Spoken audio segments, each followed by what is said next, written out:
Hello and welcome, my game developing leaves. So, today, as you can see, I am actually on my reaction camera. That is because we're gonna talk game development documents, GDD for short. This is an important thing you need for creating a game. Before we start into how to make one, why do you need one? That might be the first question you have. It's simple, really, because making a game usually is something you don't do alone. But even if you do it alone, it is important because it puts your idea on the paper. Thus, you can easily see what do you plan for something, include all the information. Basically, you include all the information about the game in this document. And that is important. And if, let's say, even if you are working alone on a game, you still wanna try to get like a publisher for it, this document is one thing you usually send to them. So, hence, having one is good and you should.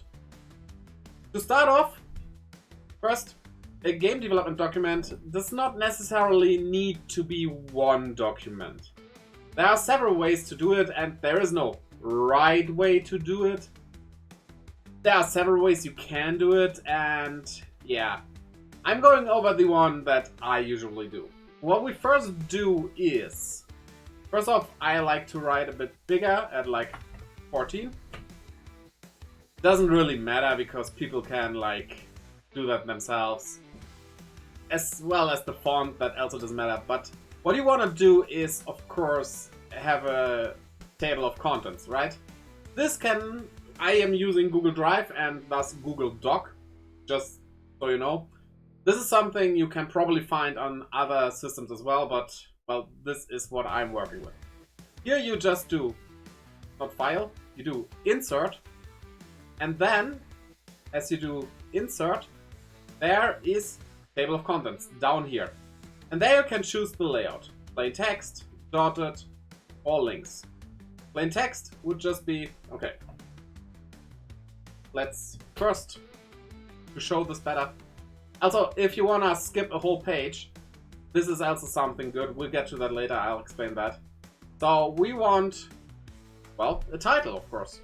So we choose heading 1, call that hello. Let's do a second one, which is, of course, also a header, which is the battle system. We're talking about the battle system here. And the story. Let's use these 3. I do like to center those sometimes, sometimes not. You can stylize them easily. The way you can stylize them, by the way, just mark them, do something like underline, then go into heading 1 and update to match. And thus, they all match each other, which is great. So, this doesn't automatically reload. You have to press this and, look, see. You have these, you see where they go, all good. Now, let's remove this and insert it again, table of contents, like this. This also works, of course. But what I prefer to do is using the links one. This looks much more simple, of course. It doesn't show where the pages are, but we're working digitally here. It's not really necessary. What you can do with this, though, is just click on it.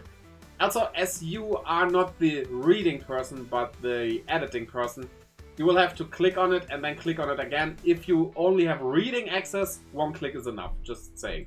And thus, we can go straight to the battle system. And even better, if we now... First, let's get into this. Why Control and Enter? So to do this, that you skip a whole page, you can press Control and Enter. That way, if you write something here, let's not do that as a header, of course. Let's do that as normal text. Write something here, enter, write something here. This doesn't touch what happens here. This is only basically touched when you go all the way down. There. Then it moves it to the next page. That's why you should do it like that. Ah, wait.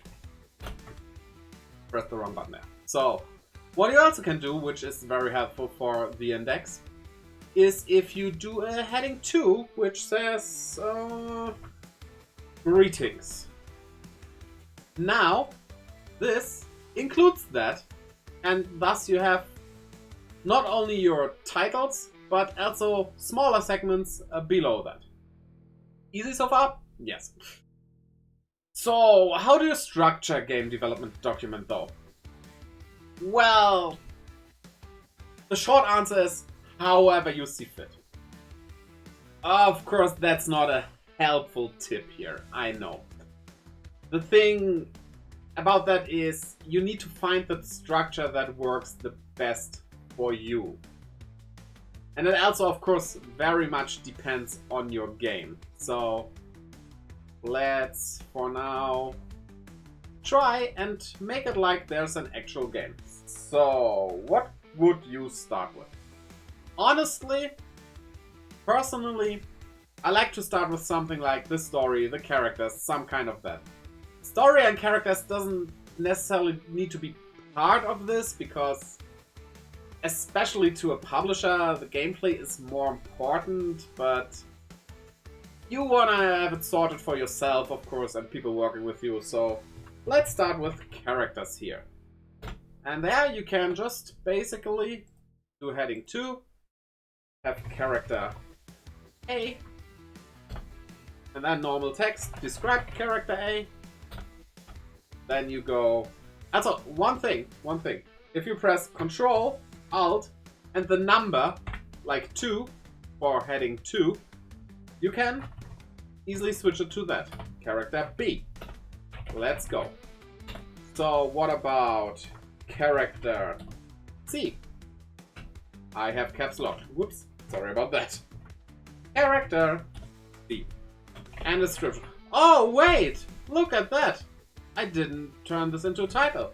But you can just mark it and do Control, Alt, and 2, and thus make it a title as well. So, easy as that. And then, where you list your characters. Then, Control and Enter, of course. Then we go heading 1, obviously, which will be Story. This is a bit hard to show you with like an actual example, but basically if it's like divided into chapters, you go like chapter 1, blah blah blah, chapter 2, I again hit caps lock, sorry about that, happens from time to time, chapter 2, blah blah blah blah. And here's another thing. So if I mark this, right? And then press Shift. Oh, wait. Sorry, my bad. If I mark this and press Control, I can mark both of them. Control, Alt, 2, bam. And I love this especially for scripting. This isn't about scripting though, but, you know, makes things much, much easier. Okay. So the structure is basically like that, and there are a few things I like to use that are common knowledge, of course. So if we go, let's make this controls, then just writing like button A, button B, I don't know. I don't really like that. I will use a bulleted list for that, which would then be button A does whatever.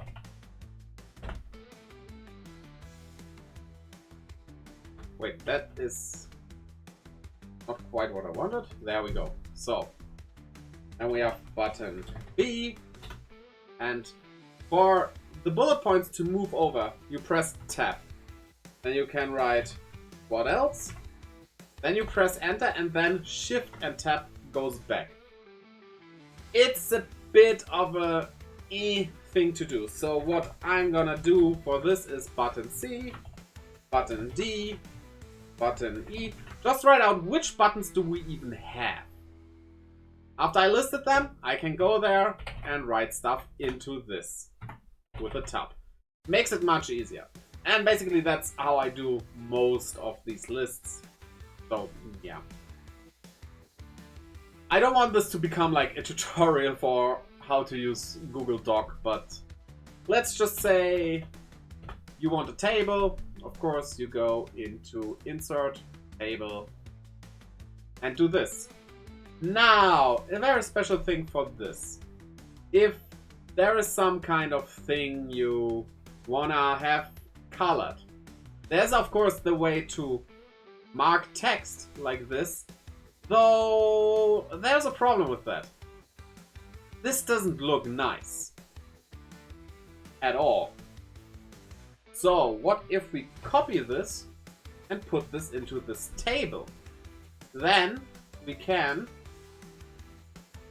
just adjust the table, which we do over here. So why is that X there? So we can give it a background color. Look at that. Isn't that much nicer?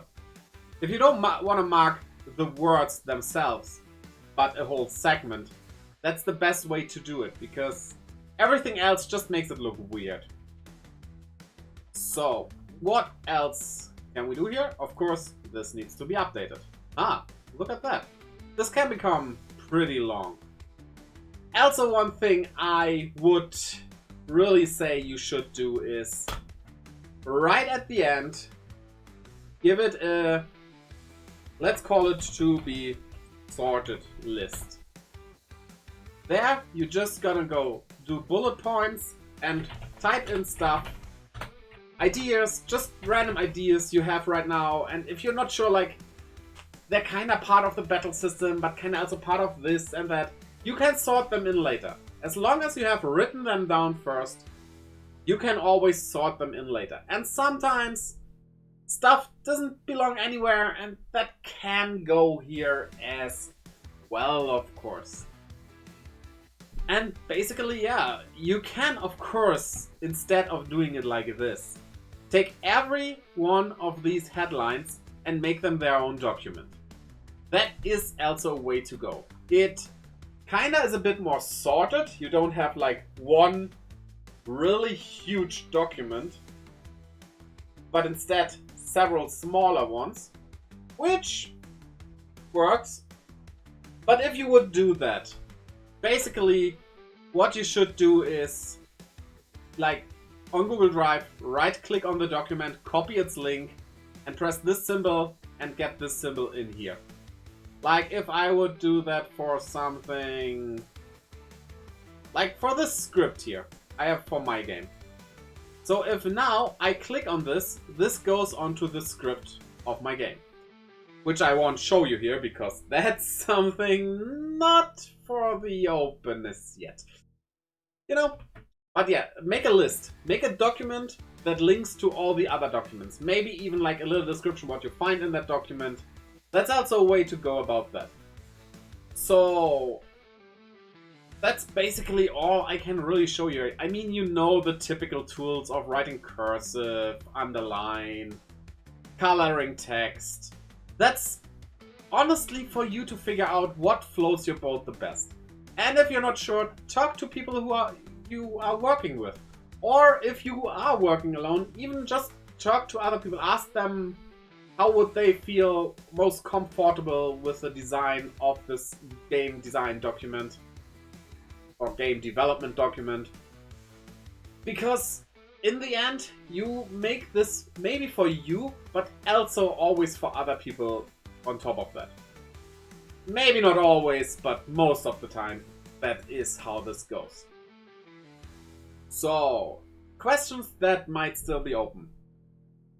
How long can a game development document be? And that's easy. However long it needs to be. There is no limitation. I mean, I guess at some point the document becomes really slow. Maybe then you need to split it. But all in all, don't be afraid if it's like 100, 200, 300, 500 pages long. That seems like a big chunk of a book. Like, if we talk about books, let's take this book here by Jonathan Stroud. Haven't read it yet. This book has no page numbers? Okay. Yeah, there's a little sneak peek to the second volume. It has 421 pages. And now you go, wait. My game development document is longer than this book? Like, this is not a thick book, but it's also not a slim book. Like, that's a whole novel. Did I have a whole novel worth of document here? It sounds crazy, but yeah, you have. Depending on what game you're making, especially if you're making an RPG, you will have that length. You will definitely have it. And that's normal. That's just how this goes. Don't be afraid of it being long. It's really not like a novel. You convey information here, not a story. And the thing is, the length, if you look at this, these are bullet points. These are, well, these might be the story chapters, though I would write a chapter synopsis, not the whole script. The whole script of your story doesn't leave that out of the GDD, definitely. But like the buttons, for example, these lines add so much length. In a real book, they would go like all the way over here, much more text, you know?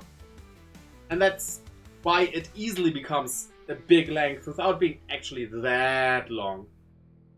So yeah, length is just something that happens. You don't even pay any attention to the side numbers.